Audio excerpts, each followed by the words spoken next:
आपके सामने है क्लास 7 इंग्लिश रीडर की ये पोएम ग्रेविटी के क्वेश्चन आंसर और एक्सरसाइज। तो फर्स्ट क्वेश्चन यहाँ पे टिक द करेक्ट है। N extraordinary force is a powerful force. Answer इसमें पावरफुल है। Second question, gravity work without a sound, it works force silently. In this poem, third question, in this poem, the speaker gives examples of a dash to describe gravity works. Answer इसमें ball, fruits, bath water, rocks यानी B option.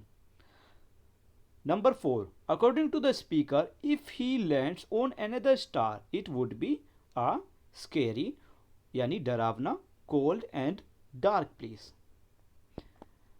Number 5, towards the end of the poem the speaker find the idea of the gravity कि poem के ख़त्म होने पर speaker को gravity के बारे में क्या हुआ, मतलब क्या सोच थी उसकी, कंफ्यूजिंग। ठीक है, वो कंफ्यूज थे पोइट मतलब स्पीकर कि क्या ग्रेविटी एक दिन गायब हो जाएगी या नहीं।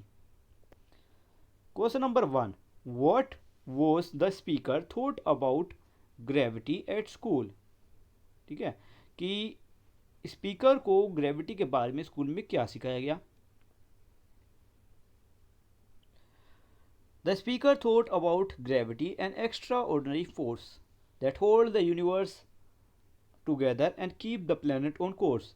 Gravity keeps thing in there proper place. It keeps people, building, air, and water from floating into space. When you throw a ball up in the air, gravity makes it fall to the ground. Gravity, nature's invisible, most dominant force, work without a sound. ठीक है, ये poem से ही ली गई है कुछ line. Second question, what do you think the speaker was filled with wonder? The speaker was filled with wonder to thought about the amazing thing, sorry यहाँ पे thing नहीं थिंग है, thing the gravity did. Third question, how does gravity affect daily functions. According to the poem यानी poem के मुताबिक, it's gravity that make fruit from tree to fall on ground. Gravity की वजह से ही fruit tree पे से ground पर गिरता है, नीचे ज़मीन पर। Second, gravity helps to have a shower every day.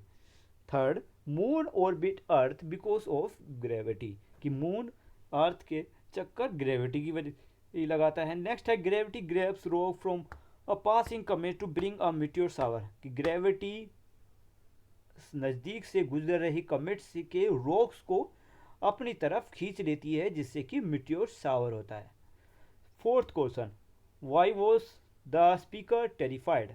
Answer इसमें, the speaker is scare as see think in the void of gravity.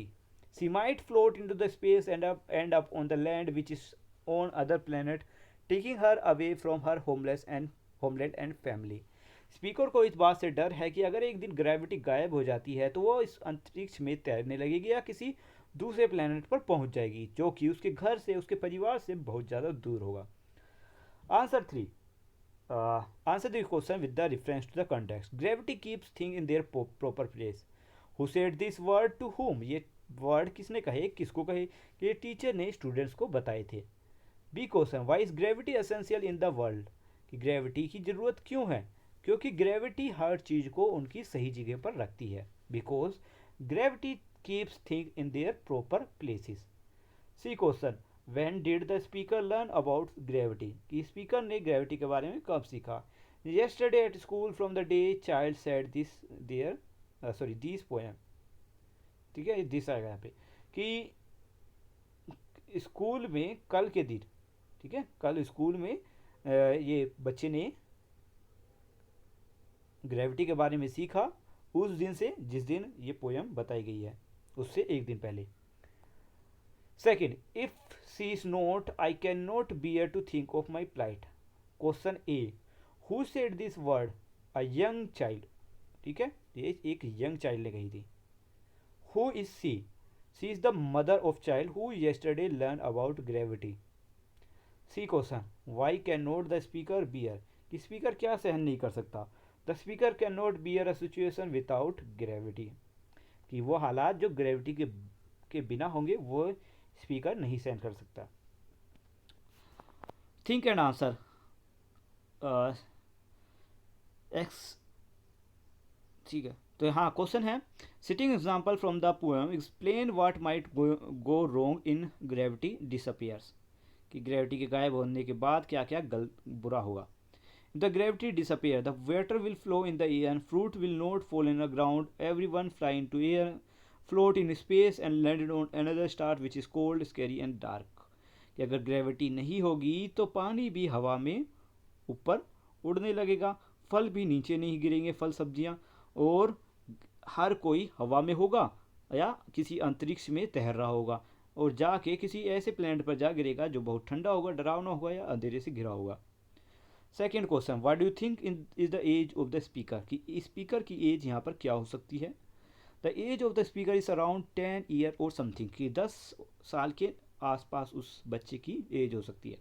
Answer है इसमें क्लू के साथ, the clue is from the line, कि ये हमें क्लू कहाँ से मिला, yesterday at school I learn something new in class, कि बच्चे ने कहा था कि कल मैंने स्कूल में कुछ नया सीखा। सोच that speaker is a child, इससे हमें पता चलता है कि जो स्पीकर है वो एक चाइल्ड है। तो हमारी ये वीडियो ख़त्म होती है। अगर चैप्टर का एक्सप्लेनेशन नहीं देखा है तो वीडियो के डिस्क्रिप्शन से आपको लिंक भी मिल जाएगा। Thank you and bye bye.